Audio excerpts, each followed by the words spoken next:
Assalamualaikum warahmatullahi wabarakatuh. Alhamdulillah nahmaduhu wa nasta'inu wa nastaghfiruh wa na'udzu billahi min shururi anfusina wa min sayyiati a'malina may yahdihillahu fala mudilla lahu wa may yudlil fala hadiya lahu. Asyhadu an la ilaha illallah wa asyhadu anna Muhammadan abduhu wa rasuluh. Allahumma sholli wa sallim wa barik ala sayyidina Muhammad wa ala alihi wa sahbihi ajmain. Qala Allah Ta'ala fil Qur'anil Karim, a'udzu billahi minasyaitonir rajim. Bismillahirrahmanirrahim.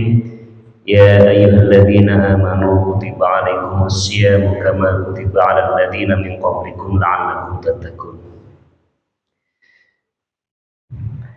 Yang sama-sama kita hormati guru kita Al-Ustaz Son Haji, penasehat DKM, para pengurus dan jamaah sekalian, para bapak, ada para ibu juga, dan saudara sekalian. Pertama-tama boleh kita manjatkan segala puji syukur kepada Allah Subhanahu wa Ta'ala.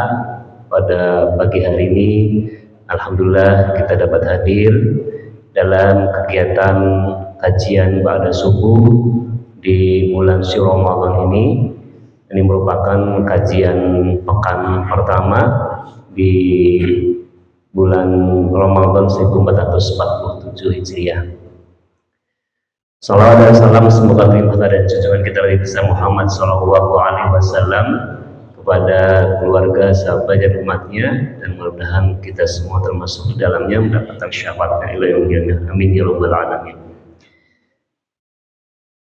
Jemaah sekalian, sesuai dengan jadwal untuk kajian pekan ini yang akan disampaikan oleh Al-Ustaz Ruston Nawawi SPDI. Beliau berhalangan digantikan oleh menantu beliau yaitu Al-Ustaz Son Haji. Alhamdulillah beliau sudah bersama-sama dengan kita. Ahlan wa sahlan, tafadhol masykur barakallahu Ustaz Son Haji. Dan temanya adalah keutamaan sahur dan keberkahan waktu subuh. So, tema yang cukup menarik bagi kita semua, dan kita akan sama-sama nyimak dari kajian beliau. Mohon marilah sama-sama kita buka dengan membaca Al-Quran surat Al-Fatihah. Al-Fatihah. A'udzubillahi minasyaitonir rajim. Bismillahirrahmanirrahim. Alhamdulillahirabbil alamin arrahmanir rahim maliki yaumiddin. Iyyaka na'budu wa iyyaka nasta'in. Shiratal ladzina an'amta 'alaihim.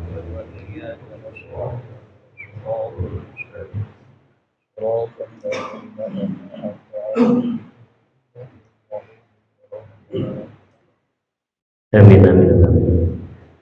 Baik, langsung saja pada Ustaz Son Haji. Waktu dan tempat silakan di sebelah sini. Tafadhol masuk. Dan mungkin nanti setelah kajian kita ada diskusi dan jawab. Nanti kita beri kesempatan pada jemaah sekalian untuk ada yang bertanya. Tafadhol masuk. Tafadhol.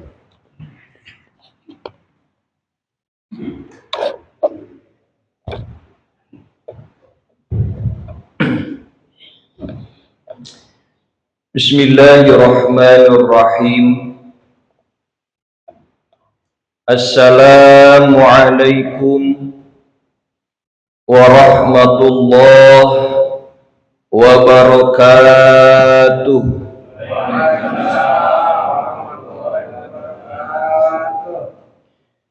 Alhamdulillahi rabbil alamin.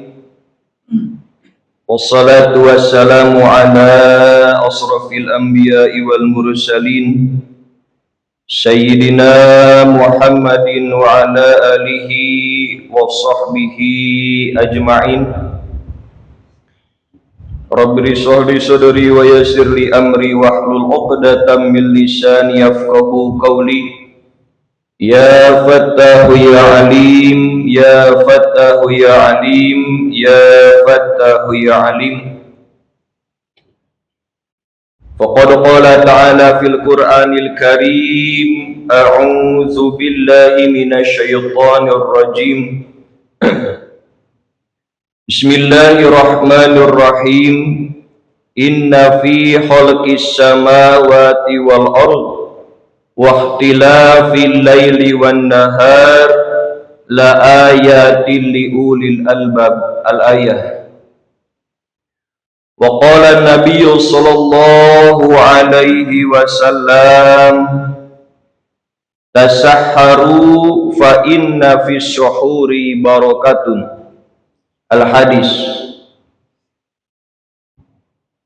Puji dan syukur marilah kita senantiasa panjatkan kepada Allah Sang Maha Ghafur, yang mudah-mudahan dengan segala bentuk rahmatnya Allah kepada kita selaku ciptaannya, selaku hambanya, mudah-mudahan kita ada dalam perlindungan Allah Subhanahu wa ta'ala, disehatkan zahir batinnya, dipermudah segala urusannya, dan dibukakan segala peluang rizkinya, dimudahkan segala urusan-urusannya, dan terutama nikmat rahmat yang diberikan oleh Allah dalam artian nikmat rahmat keimanan dan keislaman. Amin ya Allah ya Rabbal alamin.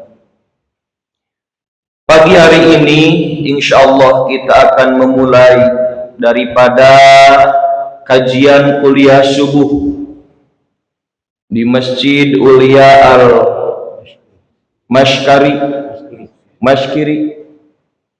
yang alhamdulillah pada kesempatan pagi ini semuanya beranjak, semuanya termotivasi di bulan Ramadan ini. Kenapa demikian? Karena ya memang dari dulu kita dijanjikan, di dalam ayat Al-Quran dijelaskan, inna fi khalqis samawati wal ardh wa ikhtilafil laili wan nahar la ayatin liulil albab. Setiap bergantinya waktu siang ke malam itu ada tanda-tanda, artinya itu ada perbedaan satu sama lainnya. Kita kenal dengan bulan Sya'ban, kita kenal dengan sebelumnya bulan Rajab, atau waktu-waktu tertentu yang dimana waktu itu diunggulkan, diutamakan dalam hal ibadah. Kita kenal Qiyamul Lail, kita tahu pahala setiap orang yang berqiyamul lail, pahalanya dilipat gandakan.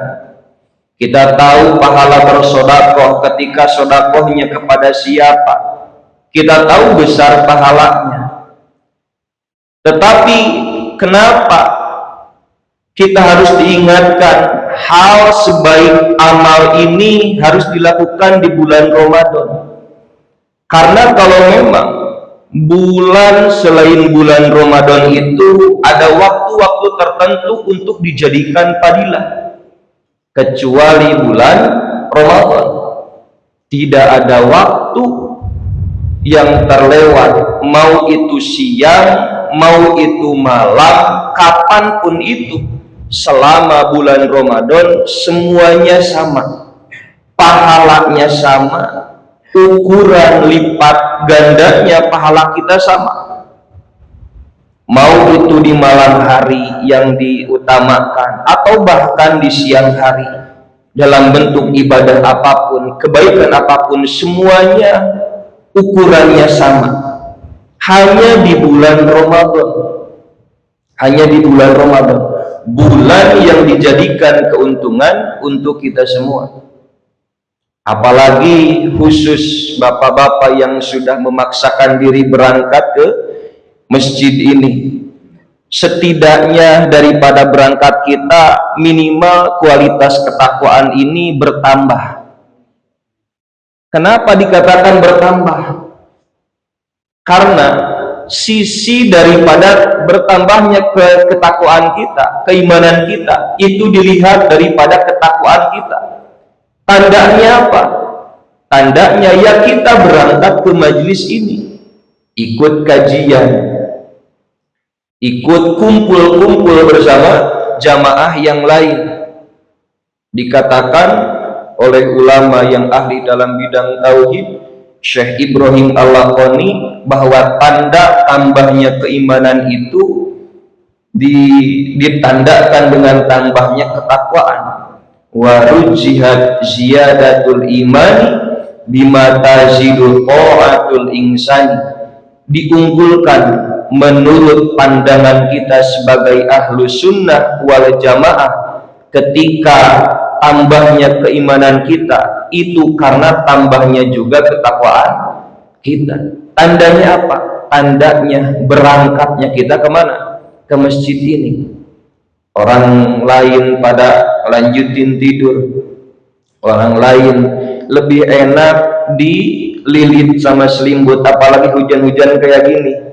Tadi saya berangkat ke sini kehujanan naik motor, langsung gede lagi hujannya. Tapi tidak kalah perjuangannya dengan bapak-bapak yang melawan dingin, yang melawan hujan, yang melawan becek. Tidak menghalangi perjuangan bapak-bapak sekalian untuk datang kemana? Ke tempat yang mulia ini. Makanya saya katakan hati keimanan bapak ini lagi bertambah. Kenapa? Karena ketaatan yang bapak lakukan. Sebaliknya kata Syekh Ibrahim Al-Laqani, wa naqasuhu binaqasiha wa qilala khulafa kaza qad nukila. Kurangnya keimanan itu ditandakan dengan kurangnya ketakwaan. Jadi takwa yang kita lakukan dalam bentuk imtisalu awamirillah wajdinabu nawahi, ini adalah simbol status kita di hadapan Allah. Mungkin boleh dikatakan kita yang paling beruntung di hadapan Allah, karena sudah mengorbankan hawa nafsu kita untuk datang ke majelis yang penuh dengan keberkahan ini. Apalagi ini bulannya bulan Ramadan. Hadirin jamaah sekalian, salawat dan salam marilah kita panjatkan ke baginda alam, yakni habibana wa nabiyana wa maulana Muhammad sallallahu alaihi wasallam, yang mudah-mudahan dengan segala bentuk mukjizatnya, dengan segala bentuk keistimewaan yang dibawakan oleh Nabi sebagai panutan umat kepada kita selaku umatnya sekalian, nanti kelak mudah-mudahan bisa mendapatkan syafaatul uzma nanti kelak di yaumil qiyamah. Amin ya Allah ya rabbal alamin. Insyaallah pada kesempatan pagi hari ini kita akan dibawakan tema kuliah subuh ini dengan tema keutamaan sahur dan keberkahan di waktu subuh. Sebelum ke pembahasan mana keutamaan waktu sahur dan keberkahan waktu subuh, dari segi lafadznya, lafadz sahur itu diambil dari lafadz sahar, yang setelah kita lihat di dalam kamus bahasa Arab maknanya itu kurang lebih bangun di pagi hari. Jadi inti daripada sahur ini bukan hanya apa? Bukan hanya bangun kemudian makan sebagai persiapan untuk melawan rasa lapar di selama siang hari bulan Ramadan. Tapi makna dari lafaz sahur di sini adalah bangun di pagi hari, kemudian produktif di pagi hari tersebut. Kenapa kita harus produktif? Kenapa waktunya harus di waktu sahur? Dijelaskan di ayat yang tadi pula. Inna fi khalqis samawati wal ardi wa ikhtilafil laili wan nahar la ayatil liulil albab.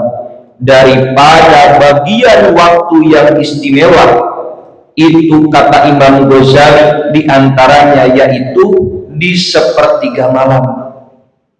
Kalau ukurannya nih Pak, kalau ukurannya sepertiga malam dari selama satu hari satu malam yang berapa jam? Yang 24 jam itu kurang lebih sepertiganya berapa jam, Pak? 8 jam ya, kurang lebih. Jadi selama satu hari satu malam itu ada 3 waktu yang jumlahnya 24 jam. Ini dikatakan oleh Imam Ghazali, daripada pembagian ketiganya ini masing-masing mempunyai keutamaan. Pertama, 8 jam pertama kita berikan untuk diri kita sendiri. Artinya apa? Untuk bekerja, untuk membutuhi kebutuhan sehari-hari, untuk berpikir, untuk berbuat kebaikan sesama sahabat kita. Karena apa? Karena 8 jam pertama, sepertiga jam pertama yang kita dapatkan itu untuk diri kita sendiri, untuk menentukan status diri kita sebagai hamba yang dianjurkan untuk terus berikhtiar. Sebagaimana dikatakan oleh Syekh Ibrahim Al-Laqani pula di dalam kitab Jauharut Tauhid, wa indana lil abdi kasbun kullifa walam yakun mu'assiran ta'rifa. Menurut ahli sunnah wal jamaah, kepada hamba masing-masing, khususnya kepada kita semua, itu diwajibkan untuk berkasab, diwajibkan untuk berikhtiar, diwajibkan untuk berusaha, berpikir untuk apa? Untuk kita sendiri. Kata Imam Ghazali, waktunya berapa lama? 8 jam. 8 jam. Waktu sepertiga yang pertama untuk kita sendiri, sepertiganya yang lain untuk istirahat kita. Untuk istirahat kita. Jadi ditafsirkan oleh Habib Abdullah bin Haddad, itu istirahat itu jangan lebih, alangkah baiknya jangan lebih daripada waktu 8 jam. Atau yang dianjurkan oleh Nabi, jangan kurang dari waktu 4 jam dan jangan lebih dari waktu 8 jam. Jadi minimal 4 jam ke atas, nyampe 8 jam. Itu batasan waktu selama kita satu hari. Istirahat itu minimal harus 4 jam, maksimalnya itu 8 jam. Jangan apa? Jangan lebih. Karena ya kalau lebih, kita terlalu berlebihan. Untuk apa? Untuk istirahat. Untuk dirinya diambil lebih dari 8 jam, gitu. Sisanya berarti ada yang dikurangi. Untuk kasabnya, untuk ikhtiarnya, untuk berpikirnya dikurangi. Apalagi waktu yang ketiga, yaitu sepertiga waktu untuk ibadah. Untuk apa? Untuk ibadah. Ibadah itu dalam satu hari satu malam, kalau dijumlahkan itu sama, ada 8 jam. 8 jam untuk kita sendiri, 8 jam untuk istirahat kita, 8 jam untuk ibadah, berkomunikasi, mendekatkan diri kita kepada Allah. Apalagi ibadah ini dilakukan di waktu sahur. Nabi Muhammad SAW berkata di dalam hadisnya, tasahharu fa inna fi suhuri barakatan. Sahurlah, karena di dalam sahur itu semuanya keberkahan. Berkah dari mana? Kan sama-sama makan. Siang di luar Ramadan makan, itu malam makan malam. Sahur juga intinya kan makan. Tetapi makna hadis Nabi di sini, Pak, bukan hanya makan. Sahur di sini adalah yang menjadi inti adalah mencicipi hidangan sebelum kita menutup apa? Menutup halalnya hidangan. Karena apa? Karena ya bulan Ramadan. Minimal dengan kita melakukan sahur, kita ngikutin daripada anjuran Nabi. Mudah-mudahan keberkahannya kita dapat. Kenapa? Karena di dalam sahur itu ada beberapa keutamaan. Disebutkan ada 4 hikmah di balik keutamaan sahur. Jadi kalau kita bahas ibadah di bulan sahur atau qiyamul lailnya, tadi saya baca udah ada bagiannya. Gitu. Berarti kita akan lebih ke kegiatan sahurnya. Dikatakan di sini dari hasil tertulisnya hadis-hadis Nabi di dalam hadis Bukhari, ada satu bab yang isinya ditulis fadilah keutamaan makan sahur. Setidaknya ada 4 yang akan kita bahas keutamaan daripada kita untuk bersahur. Pertama, jelas sahur yang dikatakan oleh Nabi itu adalah sahur yang nanti kemudian dipastikan kita akan mendapatkan keberkahan. Fala tad'uhu wala ayyajra'a ahadun jur'atan min ma'in. Sahurlah kalian semua walaupun hanya 1 teguk air, kata Nabi. Karena dari setiap teguknya, dari kita memegang gelasnya, dari kita mengambil airnya, kemudian meminum air tersebut di waktu sahur, semuanya adalah keberkahan. Dan ini sahur ini juga dikatakan min khosoisi hadhil ummah. Maksudnya apa? Maksudnya cara kita bersahur, Pak. Cara kita bersahur itu daripada ibadah yang khusus untuk umatnya baginda Nabi Muhammad Shallallahu Alaihi Wasallam. Mungkin boleh dikatakan umat sebelum umat Nabi Muhammad boleh berpuasa. Ada mungkin sering kita dengar puasanya puasa Nabi Daud, atau bahkan umat Nasrani dan umat Majusi juga katanya berpuasa.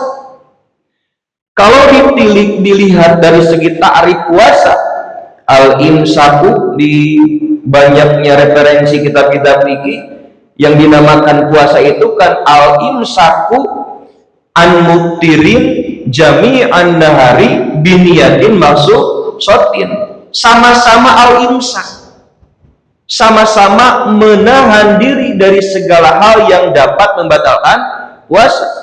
Puasanya kita menahan lapar haus dan godaan-godaannya. Puasa Nasrani, puasa Majusi, dan puasa-puasa sebelumnya juga sama.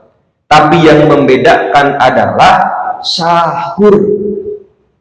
Umat sebelumnya kurang lebih tidak ada yang menganjurkan sahur, atau bahkan orang-orang yang beda server dengan kita, orang-orang Nasrani, orang-orang Majusi, memang mereka puasa tapi tidak sahur. Setidaknya daripada selain keberkahan yang kita dapat, kita menjadi pembeda, atau pembeda untuk kita disebut adalah umat Nabi Muhammad Shallallahu Alaihi Wasallam, hanya dengan kita melaksanakan sahur. Kata Nabi, as-suhuru aklatu barokatin. Sahur itu adalah makanan yang penuh berkah, maka jangan tinggalkanlah. Fala tad'uhu, jangan tinggalkanlah, walaupun kita masih kenyang, walaupun kita masih kuat, badan masih strong, tapi kata Nabi, jangan tinggalkan sahur walaupun hanya sahur dengan 1 teguk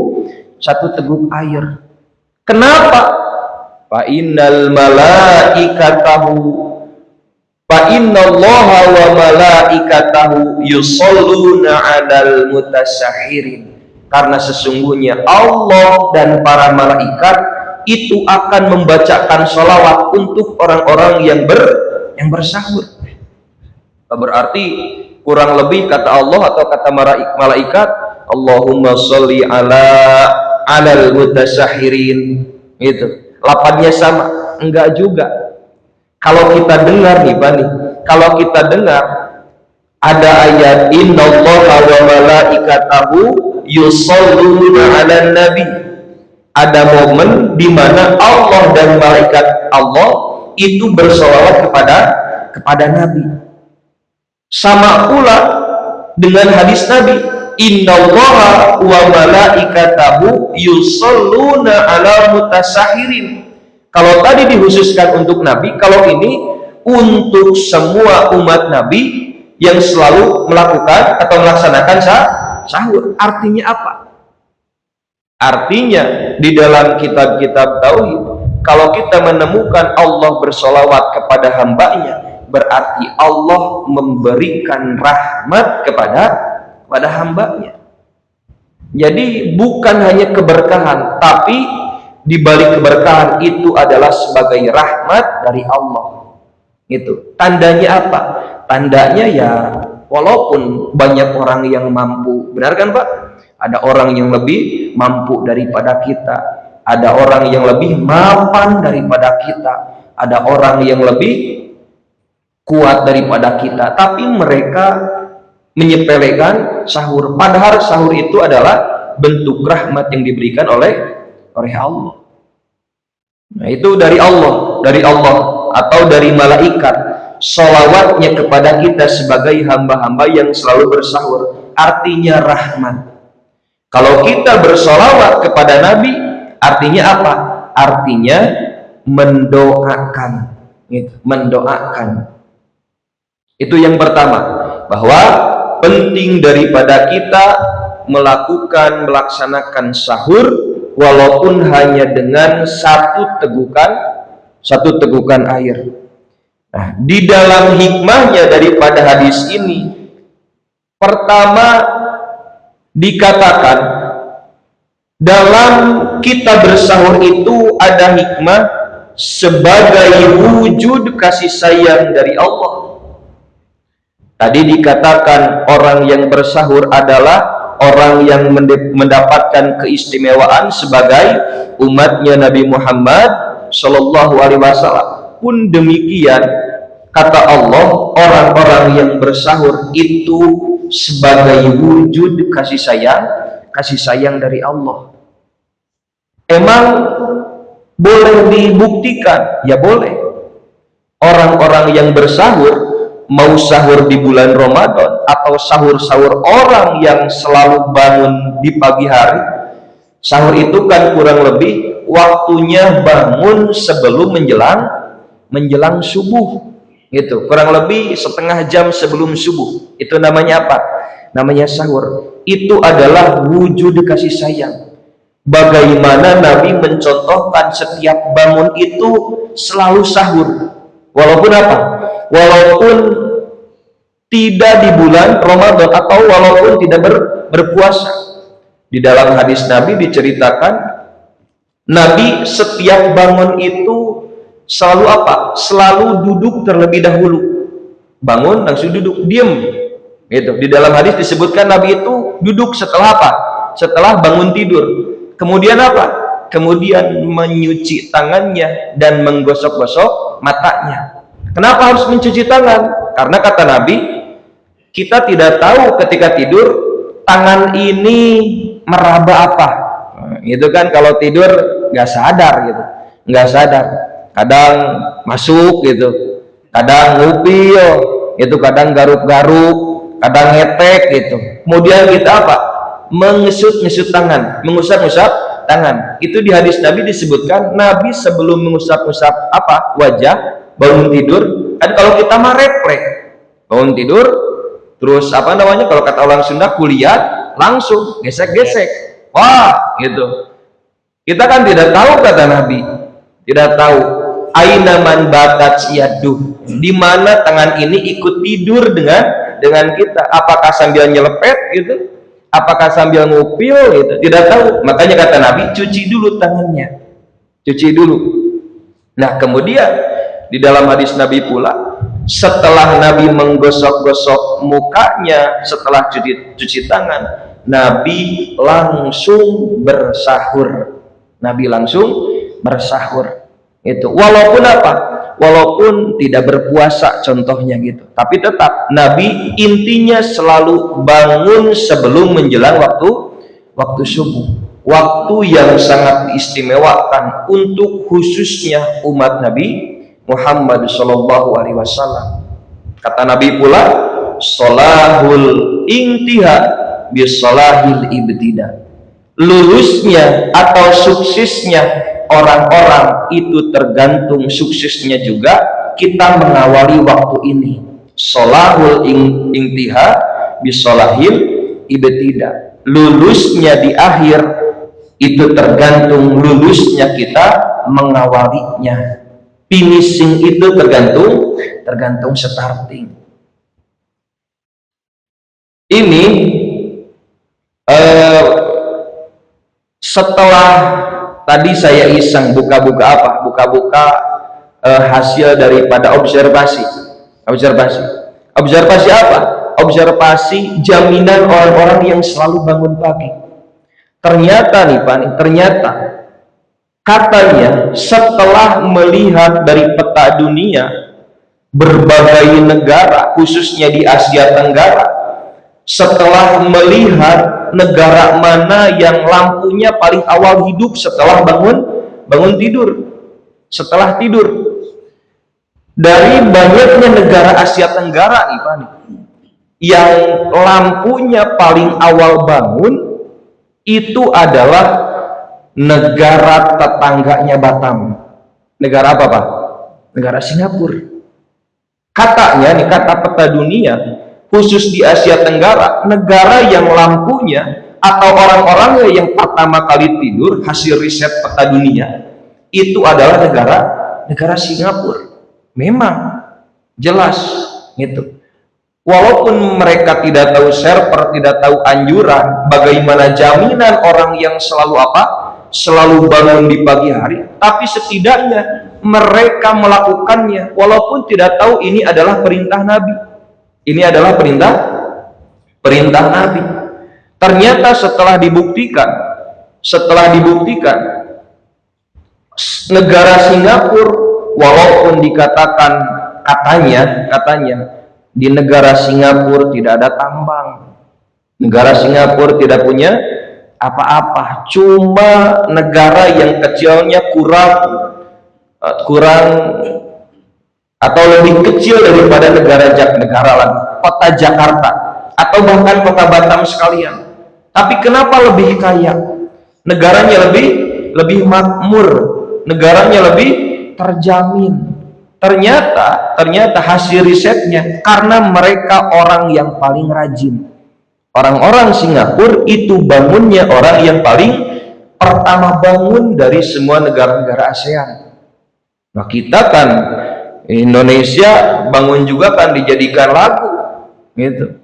Dijadikan lagu itu, begadang jangan begadang kalau tiada artinya. Itu kan kurang lebih jangan begadang. Kalau begadang ya pasti telat bangun.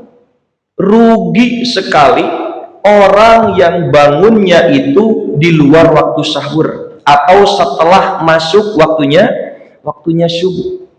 Itu bahkan kata Nabi ketika Nabi bangun, kemudian setelah melakukan rutinitas Nabi, di dalam hadis lain ditambahkan Nabi tidak pernah lupa ketika setelah menggosok-gosok mukanya, Nabi langsung membaca 11 ayat akhir daripada surah Al-Imran gitu, yang tadi dibacakan ayat pertamanya, inna fi khalqis samawati wal ardi wa ikhtilafil laili wan nahar la ayatin liulil albab. 11 ayat setelahnya itu ayat-ayat yang selalu Nabi bacakan gitu. Nah, ada hadis lain yang mengatakan setiap Nabi bangun itu Nabi langsung menyuruh Bilal untuk langsung adzan. Supaya apa? Supaya para sahabat pada saat itu ikut berjamaah subuh.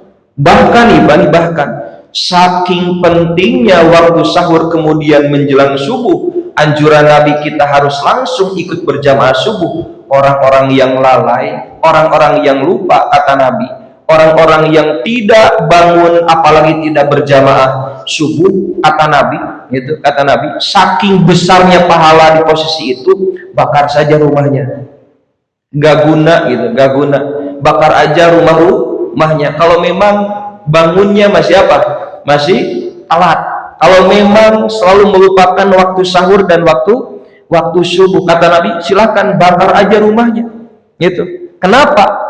Karena kalau memang umat Nabi tahu pahala yang ada di dalam apa?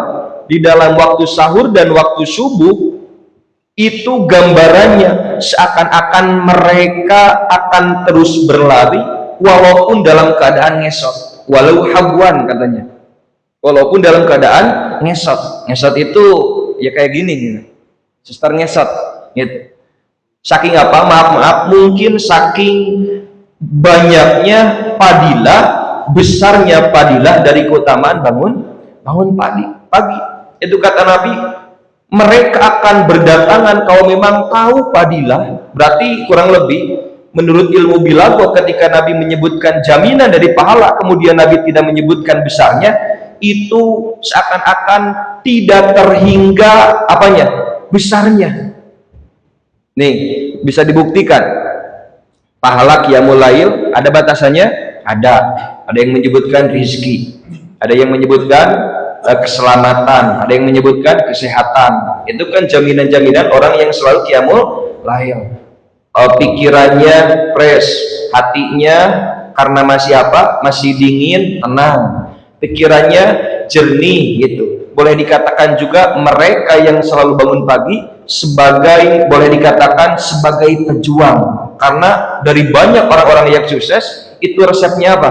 Resepnya bangun pagi, terus qiyamul lail, itu terus qiyamul lail. Nah, walaupun banyak hadis, banyak keterangan para ulama yang menyebutkan masing-masing mempunyai pahala, ya jelas benar. Tetapi daripada kebilaghohan bahasa Arab, ketika ibadah ini tidak disebutkan pahalanya, contoh, kalau kita tahu sholat duha, yang pertama kita pahami pahala sholat duha apa sih Pak? Rizki, gitu ya, rizki.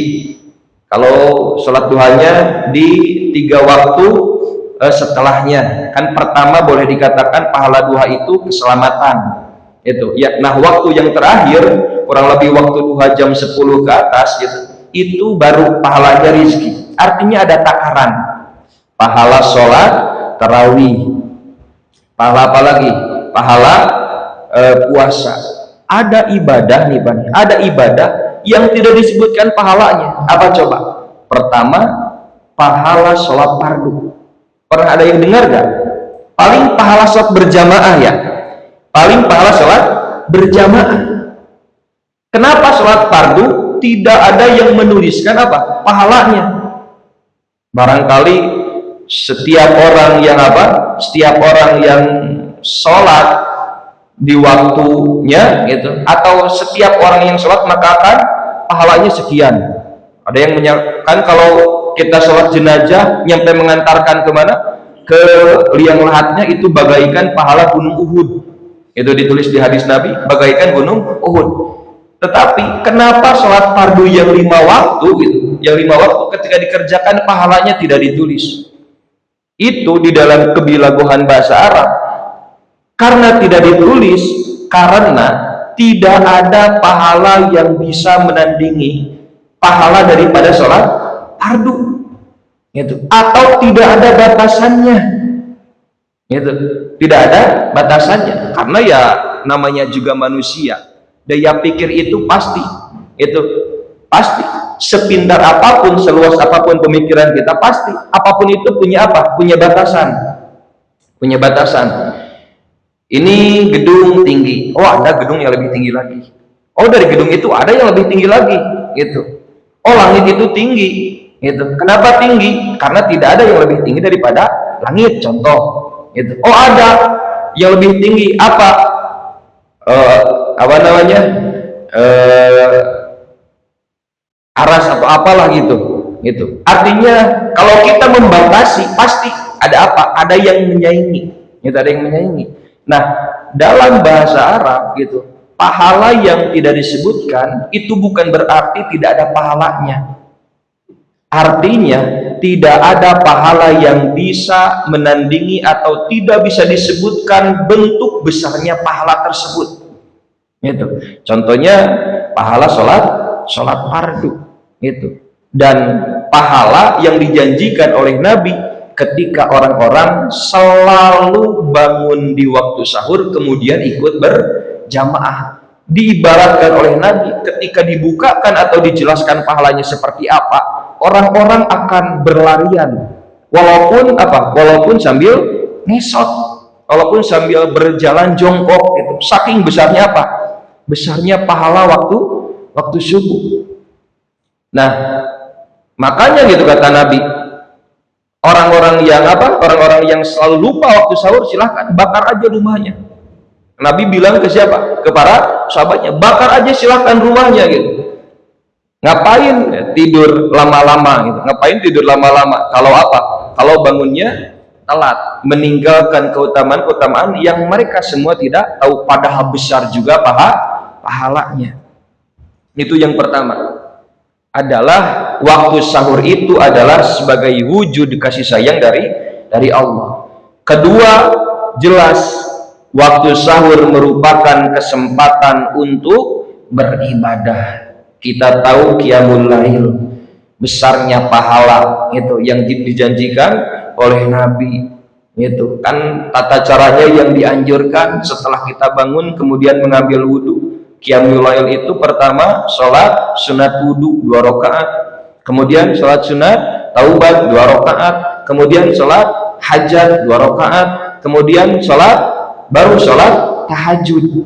Itu kan yang dianjurkan, baru sholat tahajud. Kemudian sambil nunggu waktu subuh kita beristighfar 100 kali, gitu, 100 kali. Itu yang dianjurkan, gitu. Kenapa harus beristighfar? Karena dikatakan pula kata Nabi, khairul umuri adwamuha, gitu.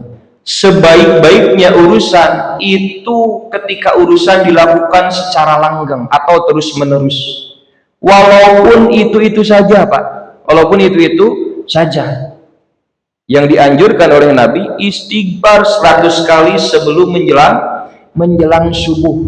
Boleh dengan astagfirullahaladzim atau doa yang paling utama, astagfirullahaladzim li waliwalidayya wali ashabil huquqil wajibati Allah yang tadi dibacakan sama imam, atau Allahumma ajirna minan nar, atau Allahumma anta salam. Banyak gitu, banyak.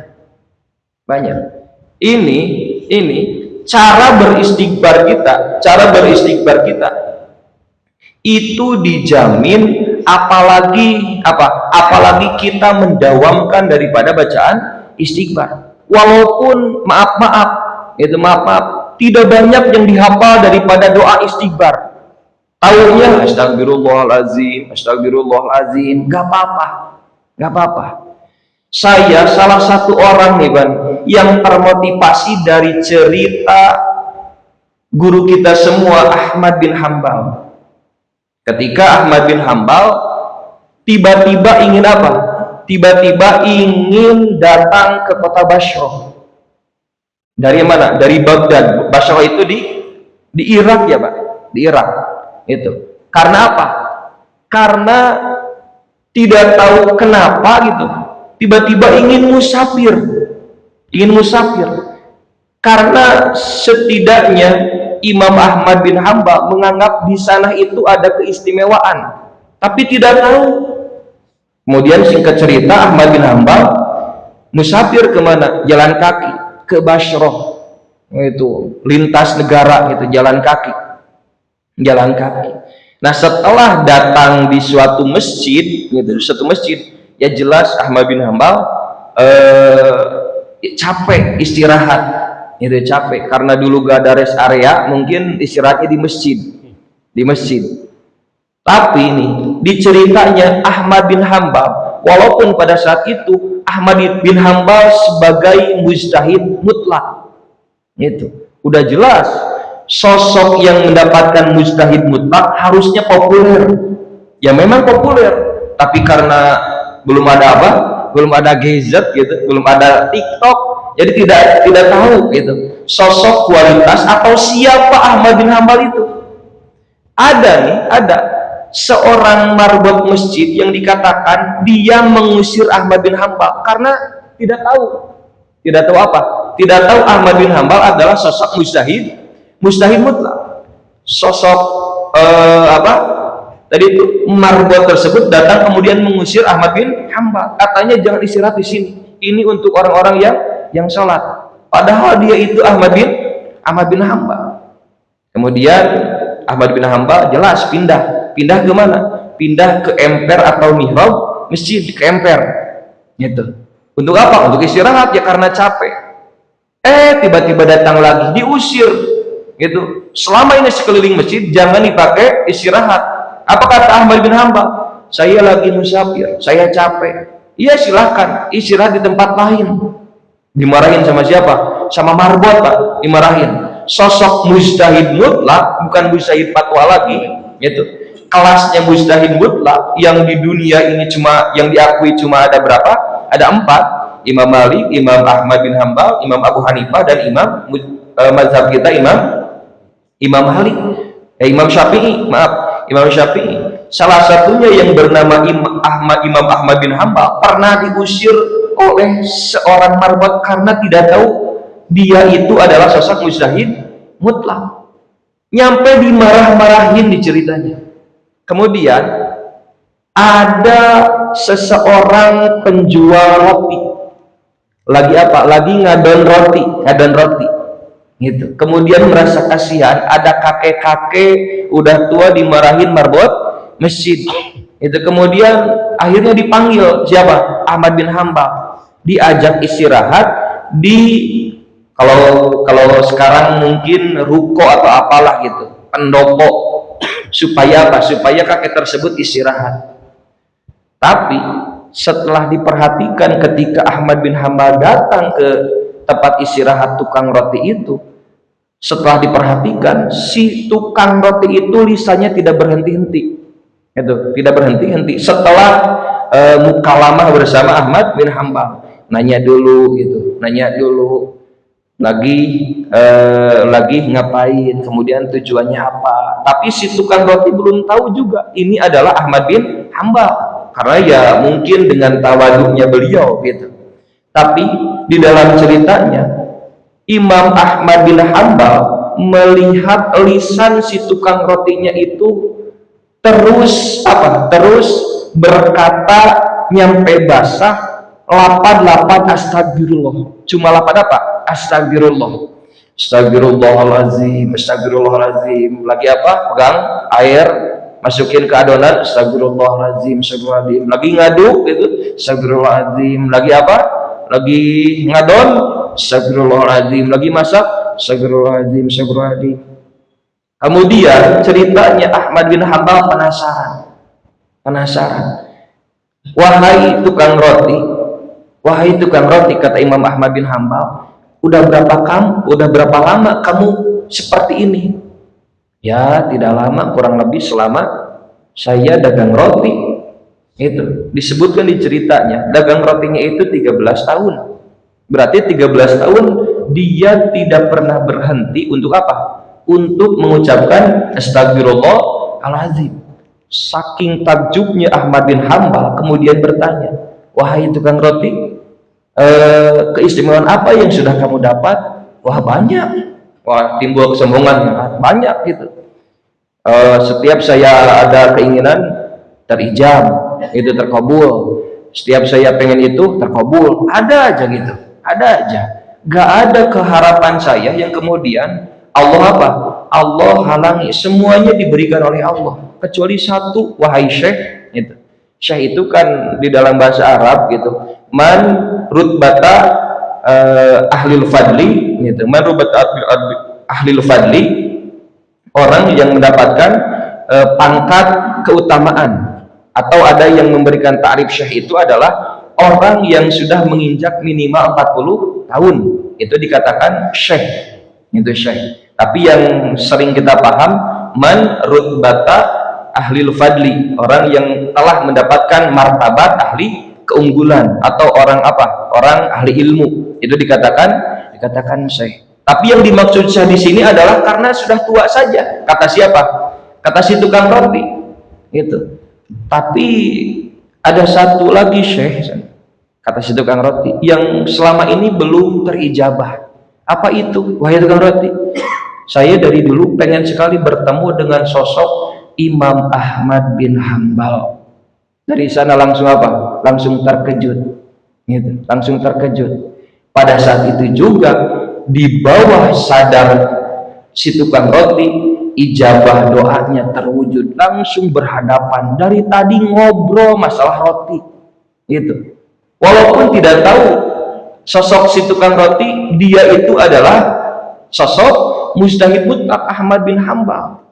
Gitu. Tapi karena wasilah gitu, dawamnya si tukang roti mengucapkan astagfirullahalazim, astagfirullahalazim, astagfirullahalazim, doanya semuanya diijabah gitu.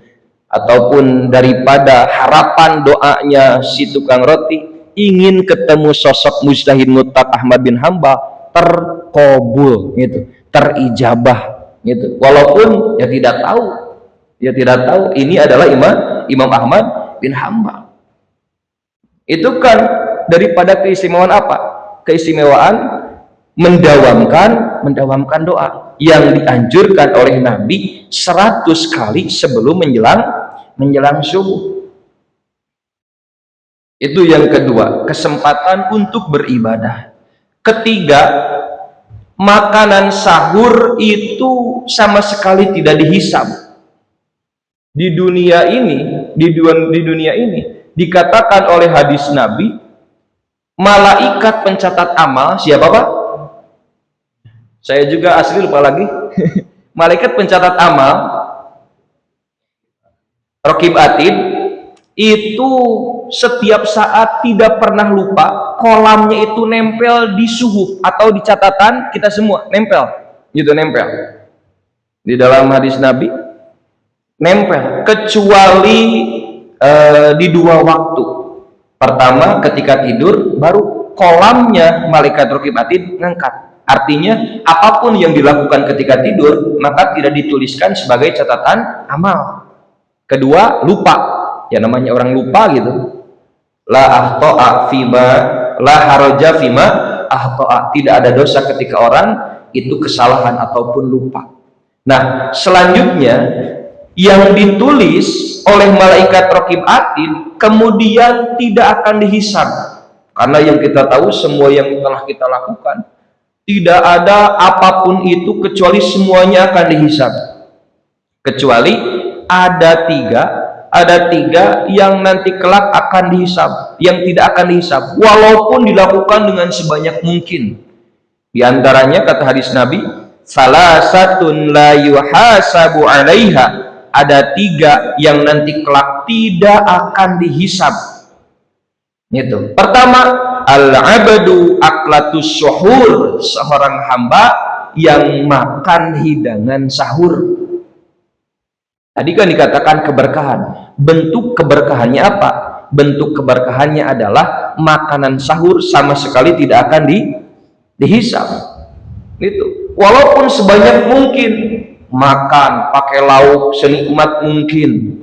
Itu kemudian apa? Minum seseger mungkin, asalkan tidak menyinggung perasaan orang, asalkan tidak, kalau kata orang Sunda, milaraan batur gitu. Asalkan tidak membuat batur tidak membuat orang lain merasa tergoda gitu, iri pada kita, orang lain lapar kita menikmati hidangan walaupun hidangan itu adalah hidangan sahur gitu. Maka sebanyak apapun yang kita makan atau yang kita siapkan semuanya tidak akan dihisab.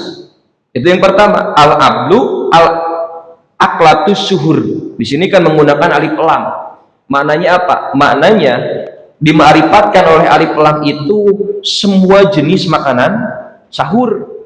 Gitu. Semua jenis makanan sahur, tapi tetap yang diperbolehkan, gitu. Yang diperbolehkan atau yang dihalalkan. Itu yang pertama. Kedua, wama aftara alaihi, dan makanan hidangan yang dijadikan untuk apa? Untuk berbuka puasa. Gitu, untuk berbuka puasa. Jadi ada nih Pak landasannya. Boleh kita apa? Boleh kita makan sebanyak mungkin ketika apa? Ketika puasa. Walaupun ada juga yang apa? Yang melarang untuk tidak berlebih-lebihan. Itu. Tapi setidaknya hidangan sahur, hidangan buka puasa itu sama sekali tidak akan dihisab. Tidak akan dihisab. Jadi silahkan sahur sekenyang mungkin, apalagi di akhir waktu sahur yang lebih dianjurkan gitu. Kemudian buka senikmat mungkin bersama keluarga atau sambil bagi-bagi gitu, atau sambil berpoya-poya, asal jangan menyinggung perasaan orang lain yang tidak mampu gitu. Ketiga, wal aklu ma'al ikhwan, makan bersama saudara-saudara, makan bersama jamaah. Hidangan makan apapun yang dicicipi, kemudian judul besarnya adalah kebersamaan, itu tidak akan apa? Tidak akan dihisab. Itu ya, mungkin kurang lebih waktunya aja sekarang kurang tepat, gak ada air. Gak ada air gitu kan, biasanya air satu-satu gitu, atau sambil ada lalauh atau kata orang Sunda. Saya kan orang Ciamis, lalauh namanya gitu, susuguh. Susuguh kalau di sini kan apa namanya, hidangan gitu. Itu gak apa-apa, sebanyak apapun tidak akan ada hisaban. Itu tidak akan hisaban, dan ini dijaminkan oleh Nabi. Salah satu la yuhasabu 'alaiha al-'abdu al-aklatu suhur wa ma afṭara 'alaihi wal aklu ma'al ikhwan. Itu yang ketiga, keistimewaan daripada sahur.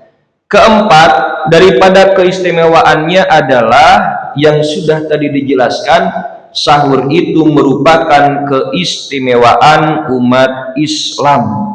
Yang tadi dikatakan tanda kita dijadikan umat baginda Nabi Muhammad yang berbeda dengan umat-umat sebelumnya, atau berbeda sekalian dengan orang-orang Nasrani dan orang-orang Majusi, itu adalah dengan cara kita menikmati hidangan sahur sebelum menjelang puasa.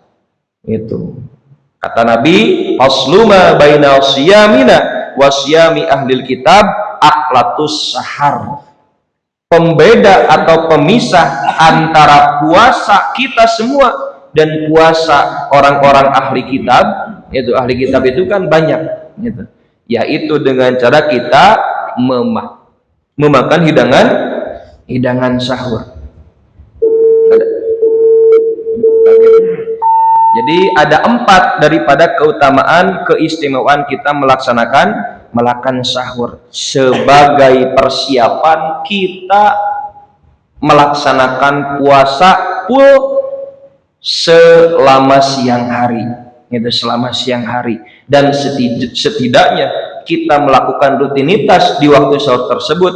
Kita persiapan pula untuk melaksanakan berjamaah sholat subuh, yang dikatakan ketika kita berjamaah sholat subuh dan sebelumnya persiapan dengan apa? Dengan melakukan sahur atau rutinitas di waktu sahur, itu setidaknya seakan-akan kita melakukan ibadah selama semalam full. Jadi ada dua ibadah yang masyarakatnya itu susah. Pertama subuh, kedua isya. Itu subuh dikatakan ketika dilakukan berjamaah, maka pahalanya itu sama dengan pahala selama full 1 malam. Nah, sholat isya ketika dilakukan berjamaah, maka pahalanya sama dengan selama setengah malam. Itu kenapa? Karena masyarakatnya lebih payah, lebih susah. Kemudian dilakukan dengan apa? Dengan cara berjamaah. Gitu. Kan ada beberapa tingkatan sholat yang yang utama dan yang lebih utama. Nah, yang ranking paling atas adalah sholat subuh, karena tidak banyak orang yang sukses di waktu subuhnya. Mereka lebih mengikuti hawa nafsunya, mereka lebih memilih selimut, mereka lebih memilih kenyamanan daripada melawan hawa nafsunya, terutama ketika menjelang sholat subuh dan sholat subuh itu sekalian. Kata Nabi, basyiril musya'ina fi zulam ila masajidi bidurit tami yaumil qiyamah. Ketika orang berangkat kemudian melakukan sholat subuh berjamaah bersama-sama, maka setidaknya nanti kelak di hari kiamat kita mendapatkan cahaya daripada cahaya yang sangat sempurna. Itu diantara daripada apa? Daripada jaminan kita yang selalu melaksanakan sholat berjamaah subuh. Jadi daripada kajian pagi hari ini, kurang lebihnya ada beberapa hal yang harus kita petik dari pelajaran keutamaan waktu sahur, khususnya untuk saya pribadi. Karena saya sejatinya mungkin kurang lebih hanya bisa ngobrol daripada kutipan-kutipan hadis Nabi atau pendapat-pendapat para ulama. Sejatinya para jamaah sekalian, para bapak-bapak sekalian, orang-orang yang paling semangat, orang-orang yang paling beruntung daripada saya. Tandanya apa? Tandanya kita lihat bersama-sama. Di sini adalah tempat yang bukan hanya tempat yang penuh keberkahan, tetapi isinya orang-orang yang berkah, orang-orang yang berkah pula. Jadi intinya saya datang ke sini ingin mengambil keberkahan daripada kajian kesempatan pagi hari ini. Kesimpulan mungkin daripada kajian pagi hari ini, ada 4 keistimewaan atau keutamaan daripada kita melakukan kegiatan di waktu sahur atau sahur itu sekalian. Yang pertama, sahur itu merupakan wujud kasih sayang dari Allah Subhanahu wa Ta'ala sebagai hamba yang dipilih. Kedua, yaitu waktu sahur adalah waktu untuk kita diberi kesempatan beribadah kepada Allah. Tidak ada ibadah sunnah yang diutamakan atau ya bahkan yang lebih utama kecuali ibadah di waktu sahur. Ketiga, waktu sahur atau makanan hidangan sahur itu sama sekali tidak akan dihisab, apapun itu jenis makanannya, selama dinikmati di waktu sahur. Dan yang terakhir daripada keistimewaan waktu sahur atau makan sahur, waktu sahur adalah keistimewaan bagi umat Islam, khususnya umat baginda Nabi Muhammad sallallahu alaihi wasallam. Mungkin daripada itu pribadi mohon maaf atas segala kekurangannya, karena semuanya datang daripada karunia Allah. Selebihnya kesalahan itu hanya datang dari pribadi saya sendiri. Hadanallah wa iyyakum ajma'in. Wassalamualaikum warahmatullahi wabarakatuh. Assalamualaikum warahmatullahi wabarakatuh. Terima kasih syukur jasa kepada Ustaz Sumansi telah memberikan tausiah dan juga materi kajian pada subuh tentang keberkahan sahur, utamakan waktu subuh. Baik, itu para jemaah sekalian, barangkali ada yang mau bertanya atau diskusi, dipersilakan. Ada, oh bapak, lalu disebutin nama sama dari RT mana?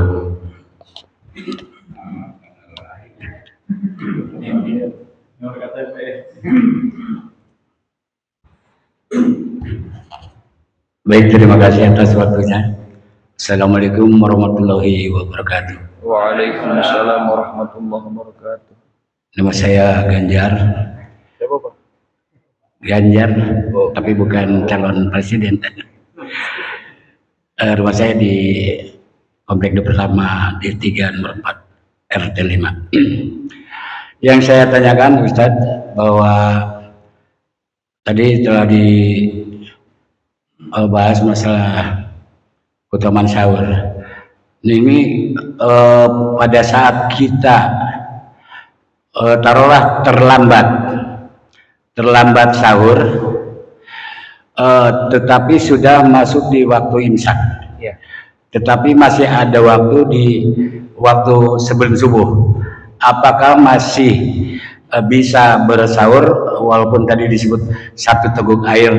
Demikian itu saja pertanyaannya. Terima kasih. Assalamualaikum warahmatullahi wabarakatuh. Waalaikumsalam warahmatullahi wabarakatuh. Sebelumnya ini barangkali bapak-bapak yang ada yang mau menjawab, Ustaz.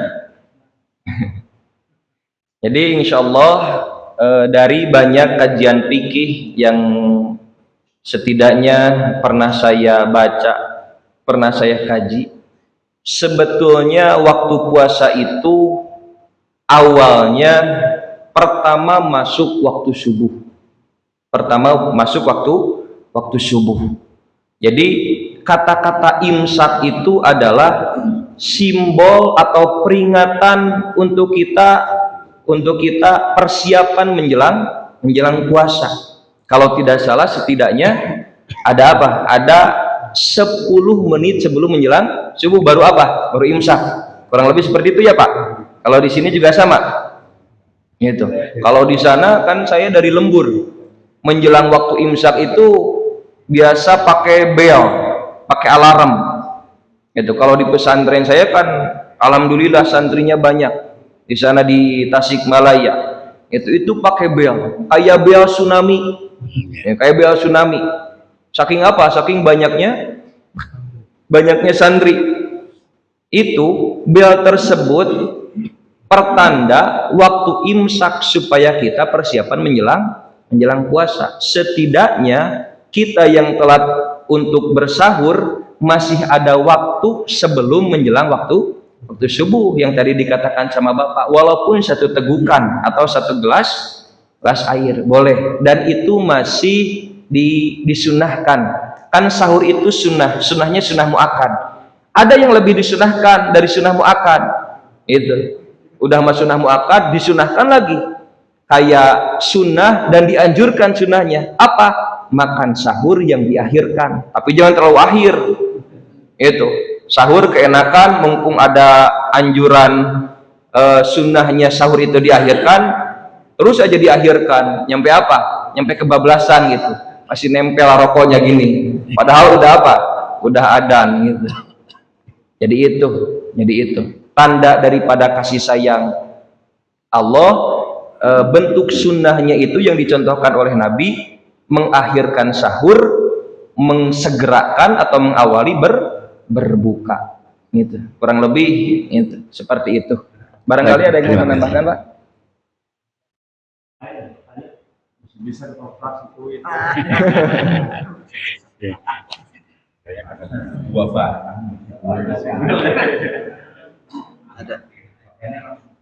bahkan saya tuh makan di akhir itu ya di sini Pak, di sini. Jadi makan sahur itu jam 4 gitu. Jam 4 itu kan kurang lebih 20 menitan ya ke subuh, baru makan sahur. Itu dilarang, atau bahkan belum ada hidangan gitu. Kalau di pondok kan jam 3, bahkan setengah 3 itu. Karena Pak, karena ya kalau ketinggalan habis makanannya. habis gitu, habis. Makanya jam 3 udah apa? Udah makan. Makannya pakai apa? Pakai, kalau eblek mah masih mendingan. Ini pakai kresek disusun-susun. Itu sahur jam setengah 3, paling telat jam 3 gitu. Jadi lebih banyak waktu apa? Waktu malamnya daripada sahurnya sebentar, karena takut kehabisan. Baik, ada lagi Bapak tanya? Cukup ya? Kalau cukup, alhamdulillah. Demikian kajian subuh pada pekan ini. Alhamdulillah tadi disampaikan tentang keutamaan sahur, yaitu sebagai wujud kasih sayang Allah kepada kita. Yang pertama, yang kedua adalah waktu kesempatan untuk beribadah. Ketiga adalah bahwa makanan sahur adalah yang tidak dihisab ya, selagi sepanjang halal thayyib. Kemudian yang keempat adalah sebagai keistimewaan umat Islam dengan umat yang lain dari umat berpuasa. Baik, alhamdulillah demikian, insyaallah sangat bermanfaat bagi kita semua. Mudah-mudahan kita dapat mengambil hikmah, bisa mengaplikasikan dalam kehidupan kita sehari-hari, khusus untuk melaksanakan ibadah Syawal Ramadan dan Amaliyah Ramadan. Demikian sekali lagi disampaikan terima kasih, syukur jazakallahu khairan kepada Ustaz Haji dan Allah lipatkan akan pahala dan keberkahan. Mari sama-sama kita tutup dengan membaca doa bacaan istighfar dan doa kafaratul majlis. Astaghfirullahaladzim, subhanallahumma wa bihamdika asyhadu an la ilaha illa anta astaghfiruka wa atubu ilaik. Demikian, billahi taufiq wal hidayah. Assalamualaikum warahmatullahi wabarakatuh. Waalaikumsalam warahmatullahi wabarakatuh. Sallallahu